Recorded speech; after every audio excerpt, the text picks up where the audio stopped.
Good morning.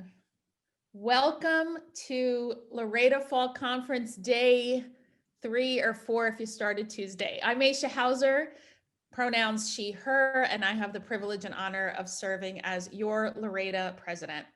I have a centering reading, but before we get to the centering reading, tomorrow I want to let you all know we will have a list of the many people to thank who brought this extraordinary virtual fall conference together. But I did want to lift up the two directors, the Ava DuVernays, so to speak, or pick your favorite director, Jordan Peele, I don't know, Eleanor Van Dusen and Catherine Childs. The team, the dream team, Wonder Twins, pick your superheroes, sheroes.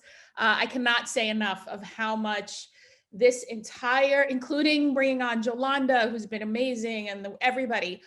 It started with Catherine and Eleanor. So please send a lot of love. And again, tomorrow we'll do a complete thank you. There are many people who volunteered, gave their time, and I cannot overstate how much the credit goes to Eleanor and Catherine. So thank you. I have a centering reading from the Reverend Teresa Inez Soto from one of my favorite collections, Spilling the Light. The magic of an empty palm. The magic of your palm is that though empty, it can be filled. But look at it, one of the planes of creation with which your body is equipped.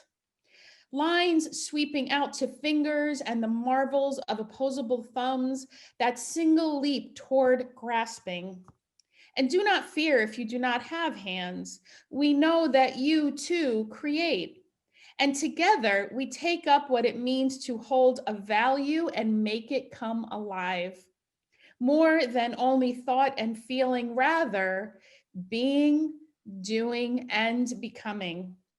A sculpted expression, colorful, an embodiment of why we are, what we do, and what we will yet become.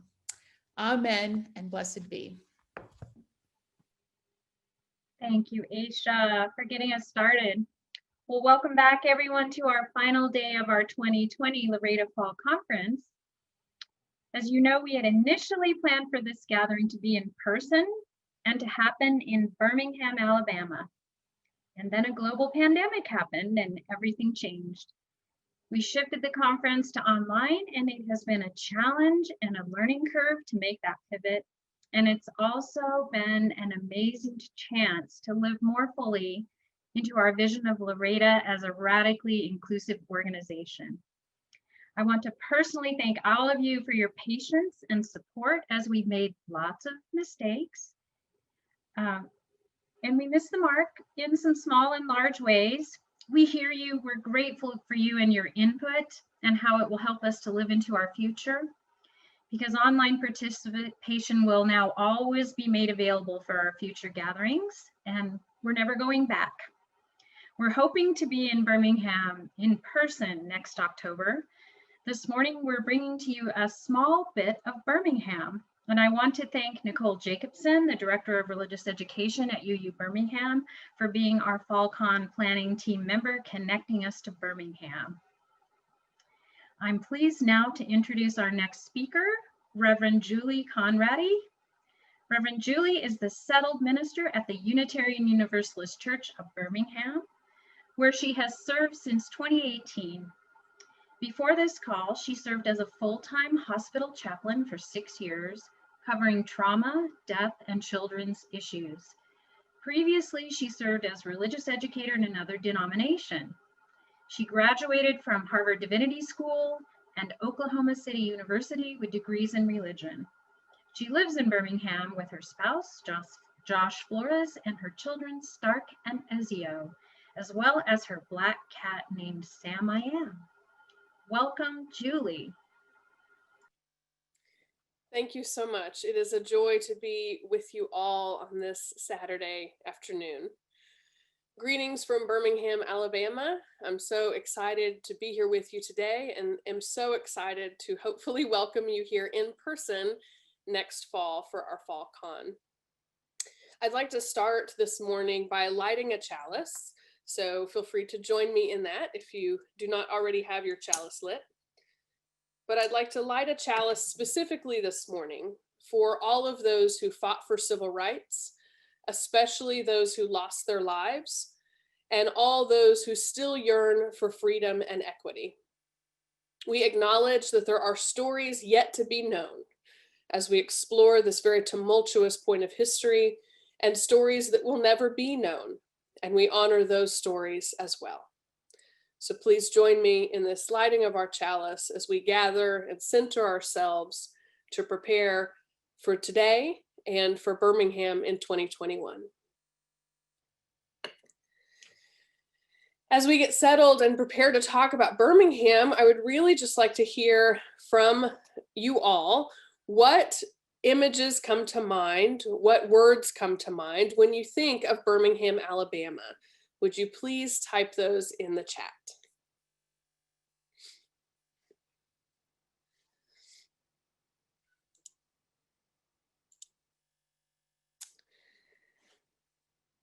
So a lot of good choices so far. Steel, civil rights marches, Martin Luther King, marching, Vulcan, somebody's been to Birmingham. Lots of civil rights, the iron foundries, struggle, steel, the 16th Street Baptist Church and the children of Birmingham, rich history, Jessica York, totally, social justice, warm people, Iron Mountain, visiting the Civil Rights Museum, food and all the wonderful food in Birmingham, pain, the International Business Center, Deep South, Kelly Ingram Park, Good Trouble, Voices Heard, Far Away, Racist Folks, yep, University of Alabama, challenging to get here, anti-LGBT, interesting, unfinished business. A lot of powerful statements, all of which are part of Birmingham's history. And I think one of the incredible things about being a part of Birmingham at this point in time is that Birmingham very much is not trying to forget its history. Birmingham wants to be a place that remembers its history, remembers especially the voices of those who were suppressed in the 1950s and 60s and before and after, but also looks to how we can shape today, how we can shape our future in Birmingham while learning the lessons from the past. So I have some images I'd like to show you of some things that you may think of when you think of Birmingham. So one of the images that might come to your mind is segregated busing. As you can see, the back part of the bus is very crowded with our African-American folks, while the front part of the bus is not. It's a very striking image of our segregated buses. Next image, please. This is also an image you may have of Alabama, a lot of Confederate flag waving white people who are celebrating that history. And I will say, this is definitely the case in Alabama, but Birmingham itself is a very metropolitan place. When I was in Oklahoma City, that's where I spent most of my life. And when I told folks I was moving to Birmingham, they said, "Oh my goodness, it's so backward in Birmingham." And I said, Alabama actually had 13 blue counties. Oklahoma hasn't had a blue county in a presidential election for decades. So there are a lot of pieces of Birmingham and Alabama that are stereotyped, and this is certainly one of them. The next image, please.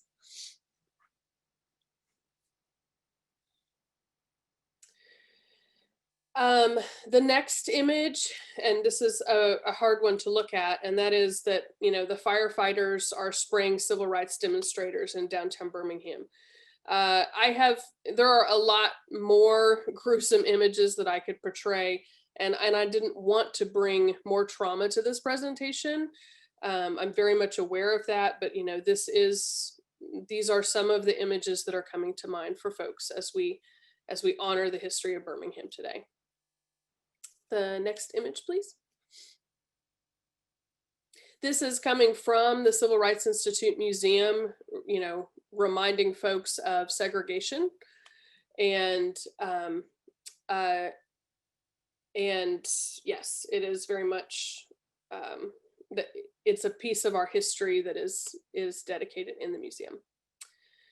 The next image, please. This is showing that, segregation even existed at the jail, where folks can't even stand in line next to each other, which is really unfortunate. And the next one, please. So we'll talk about the 16th Street Church bombing in a moment, but this is the rubble after the effect of, what it looks like after those 4 young girls were murdered in this building. Next image, please. Buildings on fire in Birmingham after the bombing of the Gadsden Motel. Bombings were very prevalent in Birmingham during the Civil Rights Movement, and as you all are aware. But part of the history of this actual violence on people and buildings is part of kind of how it ties all into this history of what we're going to talk about in a moment, of the Unitarian Church specifically being involved in the movement. The next image, please. And this is the Children's Crusade. Many of our children of Birmingham were part of this movement. And I'll speak later about our congregational movie that some of you came to on Tuesday night. But a lot of these children are still alive and telling their stories. And it's such a huge impact to hear their stories of what it was like for them, and to hear how their parents supported them in this movement. But they were very much a part of this. So this is a police officer removing their signs as part of this. This is, so this is some of our children.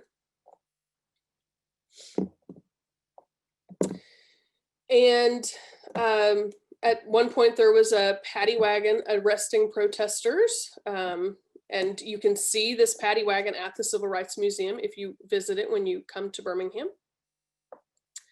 The next image, please.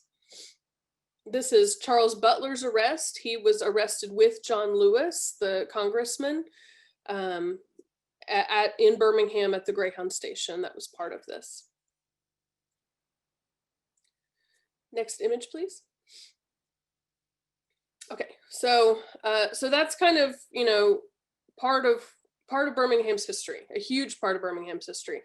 A lot of you heard that history and have learned that history in school, or have participated in that history in real life.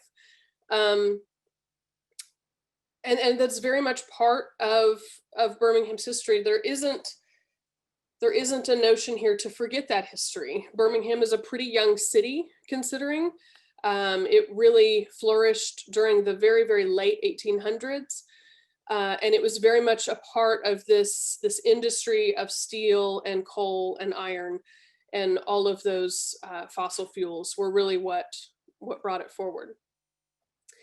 But I'd like to share with you some images about Birmingham today, because like I said, when I first was exploring, searching at the Birmingham congregation, those images that we just reflected on, those were the images that were in my mind of what Birmingham is like. And I want to acknowledge that and remember those painful moments, and also talk about what Birmingham is like today, because I want to give you some things to look forward to as you visit Birmingham next year. So from the Alabama Travels Guide, it describes Birmingham as nestled at the foothills of the Appalachian Mountains at the cross-section of 2 major railroads. The city was once the primary industrial center of the southern United States. At the height of the nation's manufacturing age, the city grew so fast in population, it was called the Magic City. Today, Birmingham has transformed itself into a medical research, banking, and service-based economy, making it one of the nation's most livable cities, with a vibrant downtown, a burgeoning loft community, a world-class culinary scene, and more green space per capita than any other city in the nation. And I think that's one part of Birmingham that we don't often talk about is its natural beauty. So I just want to highlight some of those things for you. So the next slide. So these are 5 different images of Birmingham. 6 different images of Birmingham. Downtown, the lower left corner is Birmingham City Hall. Our mayor, Randall Woodfin, is doing some very progressive things in our city. One of the first things he did when he came on is to hire an LGBTQ liaison for the city of Birmingham.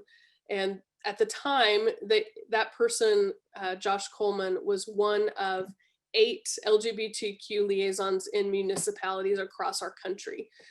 So there are some really good things happening as well. And also the regular struggles of city government. The next image, please. This is the Birmingham Botanical Gardens, which is a beautiful place when you're here to visit that I encourage you to walk through.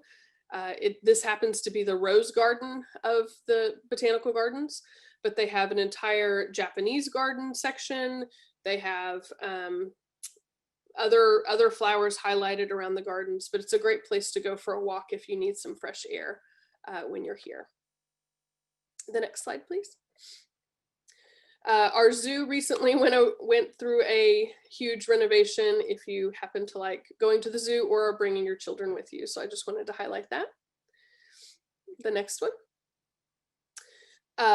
We have our Black Lives Matter mural downtown, which went up very shortly after George Floyd's murder. And so that has been a collaboration of the city and multiple groups within the city. So we're glad to have one of those. The next image, please. This is the Storyteller Fountain created by Frank Fleming in 5 Points South. There are lots of interpretations as to why this storyteller has the head of a goat and is in a certain shape. But I'll leave that for your analysis when you see it. The next slide, please. This is a view from, I was trying to get a good view of the mountains of Birmingham because that was a piece that, especially coming from Flat, Oklahoma, I was not expecting when I came to Birmingham, and that is it's a very mountainous place. So if you are a person who likes hiking, who likes the outdoors, there are so many opportunities. Bring your hiking boots with you. It is a gorgeous, gorgeous place to live and work. So this is the 16th Street Baptist Church today. It is still a thriving community.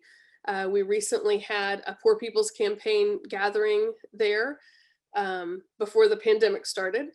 But it is still a thriving community, and it is down in our civil rights district. The next image, please. This is from the Birmingham Civil Rights Institute. There are lots of wonderful things to see there, but if you have not made a pilgrimage to the Civil Rights Institute, I encourage you to do so as part of this conference. Remembering our history is how we are assured to not repeat it. So it is so important that we honor and remember those who fought for freedoms in this moment. The next slide, please. This is a statue in Kelly Ingram Park. There are a lot of statues about the civil rights movement in Kelly Ingram Park. You've probably seen the photo that this was taken from, but Kelly Ingram Park is really dedicated to a lot of those images in statue form to remember the civil rights struggle and to honor the folks who were a part of that. Next image, please. This is a view from one of the parks I mentioned that folks can visit. There are lots of opportunities for hiking, and you can kind of see how we're on a mountain looking down at Birmingham. This is Vulcan, who is a gigantic statue who overlooks the part of downtown Birmingham. And you can visit Vulcan and walk around the gardens. It's really close to our church, actually. But you climb up in the tower and can see a great perspective of the entire city. Great. Thank you for seeing that with me. I just want to add that before I get started on this piece, we have some historical record that there was a Unitarian church in Birmingham in the early 1900s, from 1916 to 1919. But that was buried in the archives of Harvard Divinity School. We haven't really found much else than that. So we're really talking about the history of this church, which starts in 1952. And the church was founded very much as part of this, increasing civil rights movement and the lack of the Unitarian presence in the South. And so there was a real need for liberals in Alabama to gather together. And that is really how our church became so wedded to the civil rights movement, is because it was really birthed from it. Now, as I talk about the UU Church in Birmingham today, I have to tell you that it is mainly a story about allies, about white allies in the cause of civil rights. Much of the perspective of the story is from white folks. And I really tried to find different perspective. I want to give some context that when our church came together in 1952, it was illegal for people of different races in Alabama to gather together in public. It was illegal for them to marry. It was illegal for them to attend school together. It was illegal to marry someone of another race in Alabama until the year 2000. And, part of my presentation goes through a couple of the Supreme Court rulings that would affect us in Alabama. But just because the Supreme Court has ruled something doesn't mean it has actually taken place on the local level. And unfortunately, that is very much the case of Birmingham's history. So this was a time in our congregation when there weren't a lot of photos taken of our church members being engaged in the civil rights movement. And that's because of the presence of the Klan, of threats to the church, threats to individuals. There was a moment in our history where some of our church members' pictures were put in the local paper, using words that I will not repeat here, but essentially that being allies of those persons of color put them in harm's way. And so, I recognize that this is the story of white allies, but I want you to understand the history of the church here in Birmingham before you come to visit, because it is a history that we reckon with every day in our church, and it's also part of how we're trying to shape our future differently. So, so I'm presenting our church history with that caveat, that it is very much the work of allies. It is the work for equity and inclusion that continues to this day. We in Birmingham, and this is the whole city, but especially our church, want to remember those lessons from the past so that we can work toward a more equitable future. And if you were not able to attend the movie on Tuesday, our congregation created a movie. It's going to become a 7-part series of the Unitarians as part of the civil rights movement. And in that movie, you hear lots of perspectives from BIPOCs and others about their experiences in the civil rights movement. And I really encourage you to watch that so you hear their perspectives from their own mouths about what life was like for them during the civil rights movement.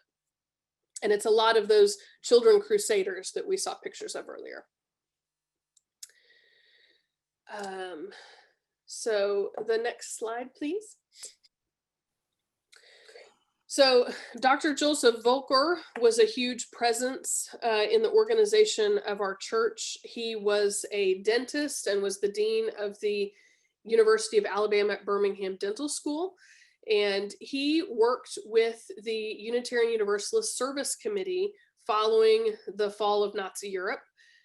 He went to Czechoslovakia, Austria, and Germany with other folks with the UUSC to recreate their medical and dental infrastructure. And because of that work, that engaging work trying to reclaim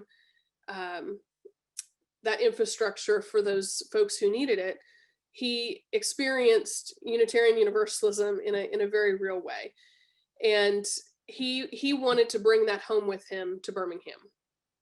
So as he worked with the service committee, he really appreciated that they did not proselytize to the folks that they helped, that they were really focused on helping, and he wanted to be a part of that movement. So he reached out to the AUA at the time, the American Unitarian Association, to say, hey, we need a liberal Unitarian voice here in Alabama. So they asked, next slide, please, Reverend Alfred W. Hobart. Oh, nope, they didn't. Well, he's next. They asked him to visit Birmingham to explore the possibility of starting a Unitarian church here. And he sent his wife, Mary Amar Hobart, because she was from Birmingham. And so she knew where to meet and those types of things. So she put out an ad in the paper for folks, and 19 people came to a hotel room and an exploration of forming a Unitarian church in 1952. And of those 19, 16 would become founding members of the fellowship. Next slide, please. This is Reverend Alfred P. Hobart, the founding first minister of the Unitarian Church of Birmingham. Through potluck suppers and picnics and church dinners, the fellowship soon gained 100 members, which meant it could now call itself a church. And Reverend Hobart would later refer to this as the place where the Birmingham Unitarians ate themselves into church status, because there was so much eating going on. Let's see. Next slide, please. So, like I said, the relationship between the Unitarian Church in Birmingham and the Civil Rights Movement was very intertwined, and there are a lot of things happening at the same time. The 1954 Supreme Court decision of Brown v. Board of Education said that the doctrine of separate but equal has no place. And it was handed down only a few months after the official organization of the Unitarian Church of Birmingham. And Reverend Hobart was a huge ally in the quest for social justice and civil rights. And he led the congregation, and he took a stand for the integration of Birmingham public schools. He was the only white clergy who was speaking out in support of Brown v. Board. He wrote hard-hitting church articles. He wrote in the paper in defense of equal and just treatment of Black Americans in education, voting, criminal justice, and in opposition to all forms of social discrimination. As part of the education of the church invited Dr. Robert Coles, who had written Children of Crisis, Children of Crisis is about this psychologist from Harvard who was testing children in segregated schools about whether they really were having an equal experience. And his conclusion was that they were not having an equal experience and that we needed to desegregate schools. So the church invited Dr. Robert Coles to speak. And this is one of those instances where the 60 people who attended the lecture were put in the paper for attending this liberal rebellion against, against segregation in Birmingham. By 1959, they had built a new church building, which is the church building pictured here, an A-frame structure in Mountain Brook, Alabama. And that is significant as we continue in our history, which I'll brief you in a minute. The next photo, please. In 1960 is when the sit-ins began across the South, where young African-American students would go sit at lunch counters asking to be served, and usually resulted in confrontations with the police and all sorts of abuse that I'm sure they endured. From our church, we had a group of Unitarian women who were all white, Jackie Mazzara being one of them, who said that we need to support these young people as they are going to do these sit-ins. So what they organized is they found out when the sit-ins would happen, and they would go early to the restaurant and go ahead and sit at the counter, so that when the demonstrators came, they would not, the restaurants would not see this huge exodus of white people from the restaurant. So they were committed to staying and sitting by and supporting during the movement, and that was part of their allyship. In 1961, the Unitarians and the Universalists merged to become the UUA.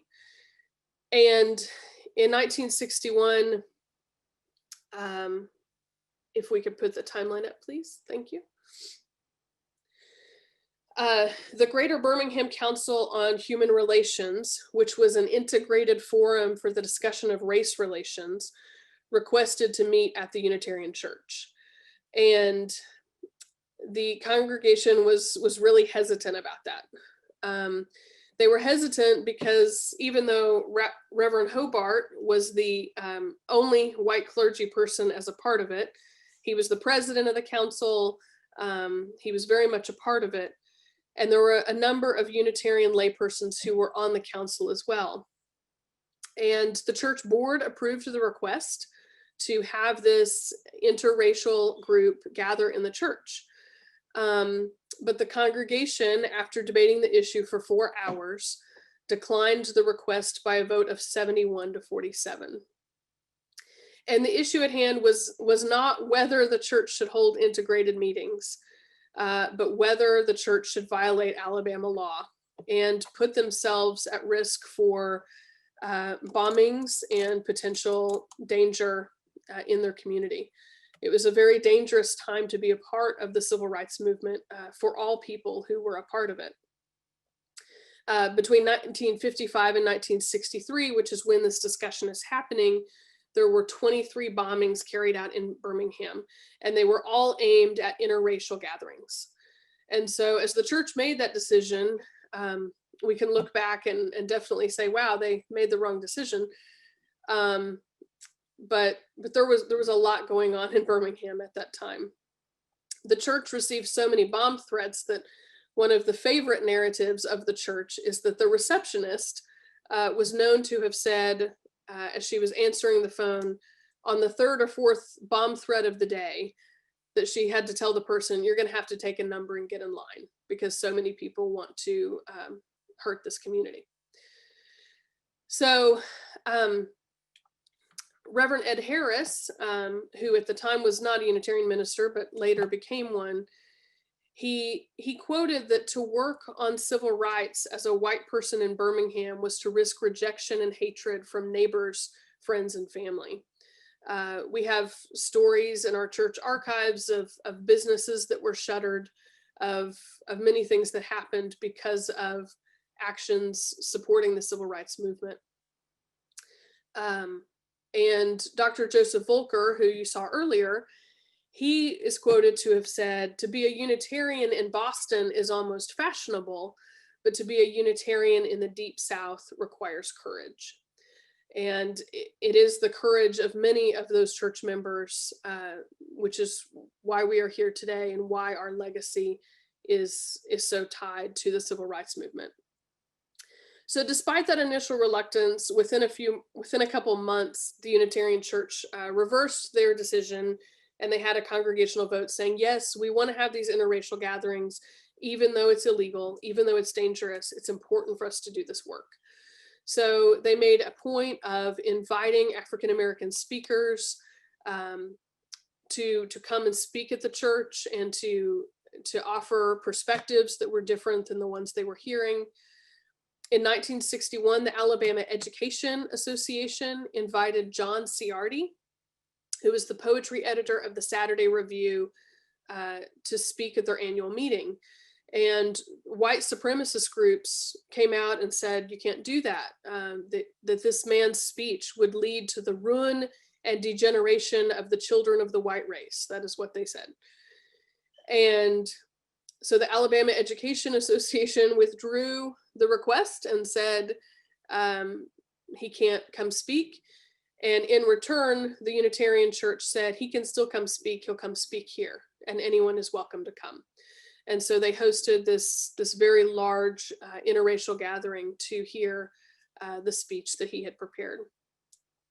He spoke to an integrated standing room only audience with wide media coverage.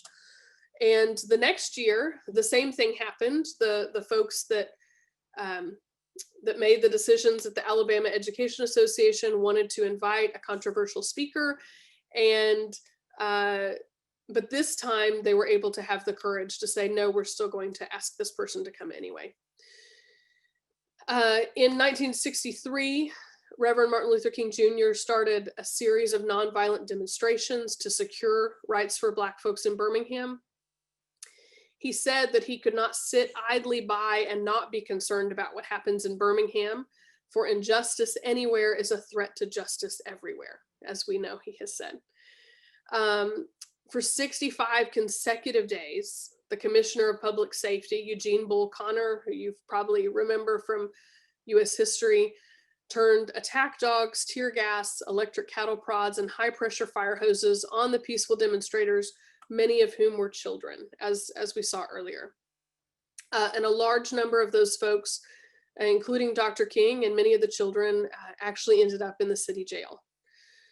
But because of what was happening in Birmingham, millions of folks around the country became enraged at the barbaric violence, which led to Congress passing the Bipartisan Civil Rights Act of 1964. And as we also know in Birmingham, just because something passes on a national level doesn't mean it's going to trickle down to the local communities. You know, we talked about the integration of public schools. Reverend Fred Shuttlesworth, who our airport is named after, for those of you who are flying in, he was arrested as he tried to enroll his children at school to have an integrated school system. And our Reverend Hobart, he preached on the integration of public schools.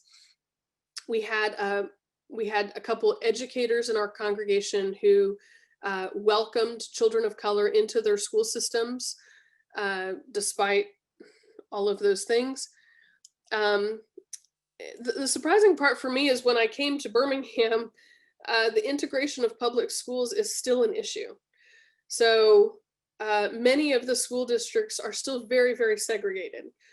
We made the choice of where we live because there are 52 languages spoken at the schools that my children attend. And it seems to be a more integrated system. But a lot of the suburbs around Birmingham have been known to pay off judges so that they don't have to integrate their schools. And they brag about the percentage of white students they have on their school district pages. So there's still a lot of work to do when it comes to integration of schools. September 15th, 1963, you likely remember as the bombing of the 16th Street Baptist Church, where 4 young girls, Denise McNair, Carol Robertson, Addie Mae Collins, and Cynthia Wesley were killed. There were also 2 young boys killed that day. Virgil Ware, who was 13, was killed by 2 white boys, one of whom was an Eagle Scout, who was riding his, Virgil was riding his bicycle home from his paper route when he was killed. And then Johnny Robinson Jr., who was 16, was killed by a policeman that day. So we actually had 6 children of Birmingham lost on that day. But the story that you may not know, and the perspective I'm trying to meld the 2 histories here, is that Reverend Hobart was in the middle of preaching that Sunday morning when someone passed him a note that the 16th Street Church bombing had just happened. And so he immediately stopped in the middle of his sermon. He asked for the congregation to lift up the 16th Street Church in prayer, and took up a special offering immediately, and took all the offering from that day to the 16th Street Church to offer their condolences and support in light of this horrific event. That comes from his daughter, who was sitting in the congregation. So I cannot say what an honor it is to speak from this pulpit every Sunday, and to know that the legacy that began this church is hopefully continuing on today. Our church members were marching alongside Dr. King in the marches. They were arrested. They were threatened with violence.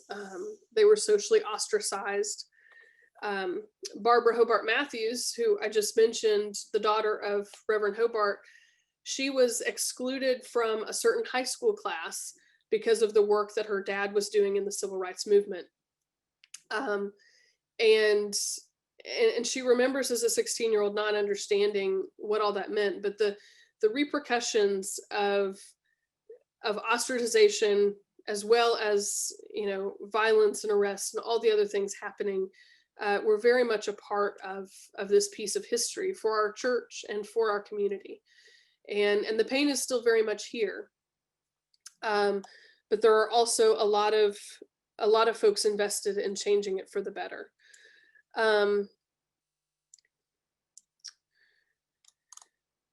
One of our church members went to the Supreme Court with a case on integration of it was about baseball teams, and how the African American children had to have the hand-me-downs of the white children.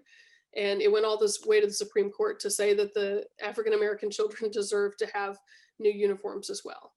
And in 1965, our churches helped start the Head Start program in Birmingham to try to bring education and try to right that system, as troubling as it is.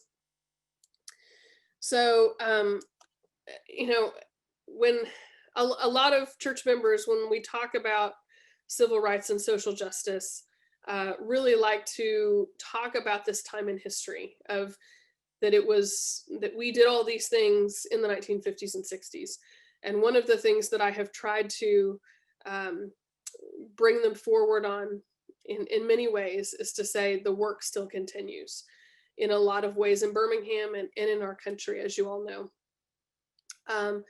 Our church members are part of that process. They're involved in the Board of Education. They're involved in working with local communities who are blighted by air pollution from all of the fossil fuels we mentioned earlier.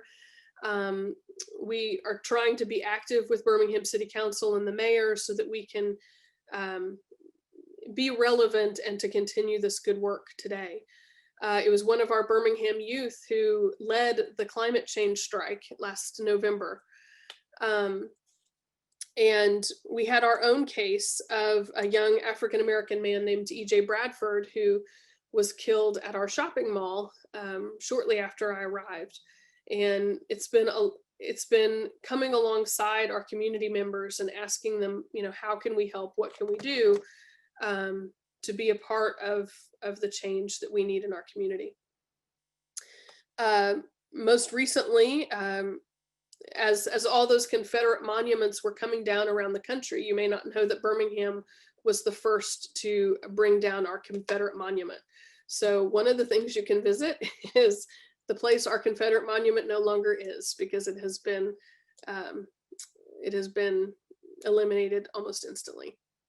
So our church has continued to work with our community to figure out where the needs are in our community and to collaborate with the folks who are most affected by these injustices. We've worked in the areas of immigrant justice, LGBTQ justice, and racial justice. We host the only PFLAG group in Birmingham. We host the Interfaith Pride Service. We have incubated several nonprofits as well. We have a center for youth called the Magic City Acceptance Center that takes care of our LGBTQ youth that came out of ministries of our church. And we also have something called the Alabama Interfaith Refugee Partnership, which takes care of refugees in Alabama. So we very much recognize that this work for racial justice starts at home. Our original church building was in Mountain Brook, Alabama, which is a predominantly affluent white suburb. And when we were looking to build a new building in 2004, the church intentionally decided to move into the city of Birmingham to have our church located there. So we're trying to do some very intentional things around inclusion and equity so that we can be that force for change. 2 more slides, and then I'd be happy to answer any questions. Yep. For those of you who did not get to watch our movie on Tuesday night, I highly recommend you watch it. This is funded and created by church members at our church. It's a very well done film about the vote in Alabama. And so we encourage you to watch it and to include your congregations in that discussion. And we're working on a discussion guide for children and families as they watch this as well. So I encourage you to watch that. The other thing that I really encourage you to watch, if we can change slides again, please. If your church is not a part of the Living Legacy program of making that pilgrimage to Alabama, to Birmingham, Selma, and Montgomery, and other places in Mississippi, I invite you to look into signing your church up to send folks this way so that they can see firsthand what life is like in Alabama now and make those pilgrimages to the museums to learn our history a bit better. And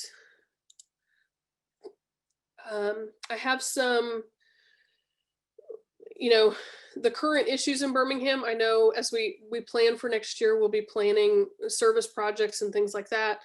We have lots of issues that plague the red states. I won't go into all those, you know what they are. We have continued challenges to school desegregation and busing that have happened as recently as 2 years ago. We have environmental devastation affecting communities of color. We have white supremacy culture.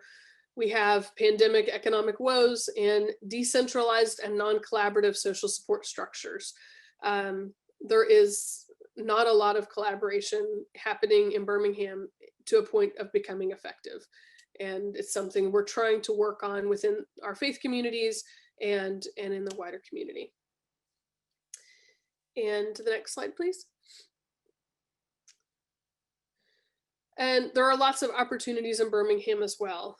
This is a very diverse interfaith community. We have a Buddhist retreat center. We have a masjid. We will soon have a Hindu temple that is currently under construction. We have a really large Jewish community in Birmingham, which was a surprise to me. So we have a lot of opportunities to come together as communities of faith. We have all the opportunities of urban living, everything to visit and see and do. We have lots of young adult leadership in the city. I've mentioned our mayor, but there are others. And we are attempting more collaboration between diverse groups of people. So I hope that we can continue that good work. I know that we are just about out of time, but if anyone has any pressing questions, that is my thank you to all those who supplied the photos for this presentation. I look forward to seeing you in Birmingham in 2021. And yeah, any questions? Folks can watch the video from Tuesday night by going to the link that I posted on that slide, which I will also put in the chat for you. How big is our congregation? We currently have around 210 members. Our church adds about our church adds about 30 members a year so far in my tenure. But it is a growing, thriving community. So it's great to be a part of. Any other questions or comments? I know this history is difficult and plagued with issues. How many members of color do we have? At our last congregational survey, I think we had about 10% of our members identify as people of color. And we recently installed our first Black board president, which was really huge from the sense of not that the congregation didn't want that, but the folks in the congregation of color didn't necessarily want to have that job for a while, but they recognize how important it is to have leadership all the way at the top. So we have a good representation there.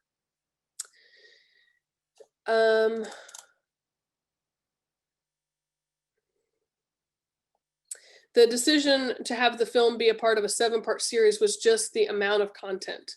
They originally were going to have a regular sized film, and they recognized that there was just so many stories to tell, and that they did not want to be, cinematically they needed to limit, but they did not want to limit and cut off the stories from so many people. And so they decided to have a 7-part series so they could include more stories of people. The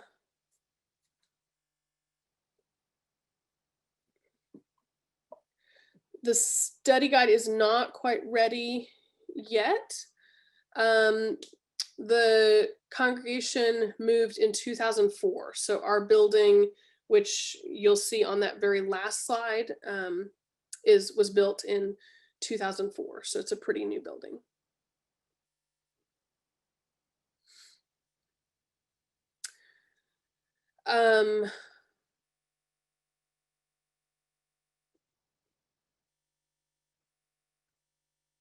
I think we are up to, I'm trying to think of Aisha's question of how many Black members specifically we have, because we have folks from India, we have folks from many other places that are also in that group.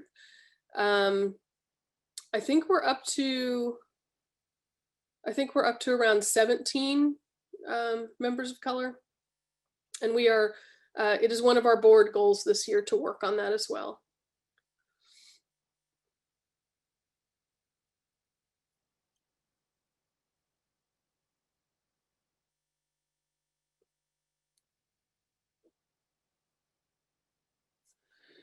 The question about the decision makers in the film, that is a great question, and I honestly don't know the answer to that question. I know that there are folks of color on the film committee, but that it's almost it's not something that is in. How do I answer that? It is very much a autonomous filmmaking body, I guess. There hasn't been a lot of it was already very much in the works before I even got here. So I'm not sure the answer to that question.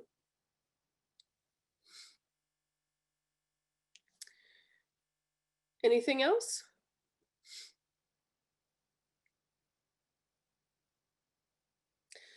The other parts of the film will not be available until 2021 or 2022. The reason that this one is being published right now, it was really rushed through because we want to encourage people to go vote. So that was why it has been rushed through, but the other pieces are not even done yet.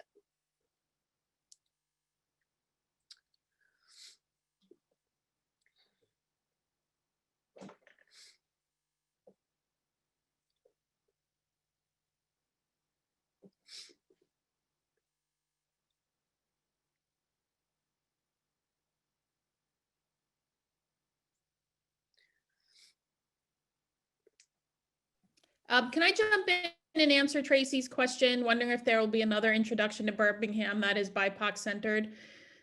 So here's the thing about Unitarian Universalism that I think I'm experiencing, and I experience it from time to time. I think there is this a little bit of, I don't know if the word is rose-colored glasses, that we want to have, we think our history is better than it is better. So what this history of the Birmingham congregation and the Laredo history have in common is they are mostly white, because we're talking about the white Unitarian Universalist experience in general. Obviously, of course, there were people of color, there were Black people, but not many. And so history, we need to look at it the way it was. I don't like it. I would have loved for the Birmingham congregation to be mostly Black. It wasn't started that way. And so when we reached out to Jessica York, we were talking about this. Jessica said, let me include the Birmingham congregation, of which Jessica is a member and was the religious educator. So we did the best we could. It's not perfect, but it's to say that we will be in Birmingham thanks to Nicole, the religious educator, who wrote to us, the board, and said, why don't you come to Birmingham? And so what I ask of our people, all of us, is for some grace, is for some open-heartedness, and to know that there is a rich history in Birmingham, and there's a lot to find online, and look at the Civil Rights Museum, the Montgomery Lynching Museum that Brian Stevenson founded. So, and Unitarian Universalism doesn't have a great history with the South, still doesn't. Talk to Reverend Nathan Ryan, who's in Baton Rouge, along with Julie. So, and I want to own that the board, I take personal responsibility. We did not have a content warning for the images that were presented this morning. So we will, we will learn from that and do something different next time. But I invite us as religious educators, as white people who are anti-racist, non-Black people of color, Indigenous people, that we learn from the imperfect, harmful history, some of it, that is Unitarian Universalism. We cannot create a different history than what is there. And we can name that there were a lot of people who were brave, did their best, and there are people who weren't. So there we are. So for as imperfect as it is, we did do the best we can, and wanted to include the generosity of the Birmingham congregation. So thank you. So may I add something to that, Aisha? Please, Jessica. Yes, thank you. So I want to thank Julie for her presentation, and I want folks to know that, I hope it's okay for me to share this, that the planning committee did originally ask me if I would like to coordinate this piece about Birmingham. I was very excited when I heard Laredo Fall Conference was coming to Birmingham. I had a great conversation with Linnea, who was president at the time, about why I thought that was appropriate and the things about being in Birmingham that I thought connected to Laredo at this point in history. And then I'm sure the planning committee thought some of that would be wonderful to look up ahead of time. And the truth of the matter is that I'm on sabbatical. And I had a decision to make as to whether I was going to serve Laredo, which is a body of folks that I love, and without whom I probably would not be where I am today, or whether I was going to practice self-care and actually take my sabbatical time. And I decided to do the latter. And I'm so thankful that when they did reach out to the church in Birmingham, that Reverend Julie decided to do this presentation instead. So I'll be talking to you a little bit later on today, because I did accept a small part. And, would my history have been different? I don't know. I mean, certainly in terms of the history of the church, I don't know how you would find history from some of the earlier Black members. Then again, I'm not a historian, and I'm not steeped in history. And I felt that if I was going to try to do justice, it was going to take a lot of work, which I'm sure Reverend Julie put into this presentation, that I simply did not have the time to do.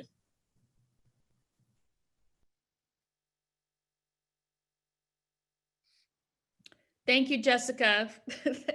That's what happened. So I'm glad you took care of yourself, because you are an incredibly busy person. I am going to ask for a 5-minute break.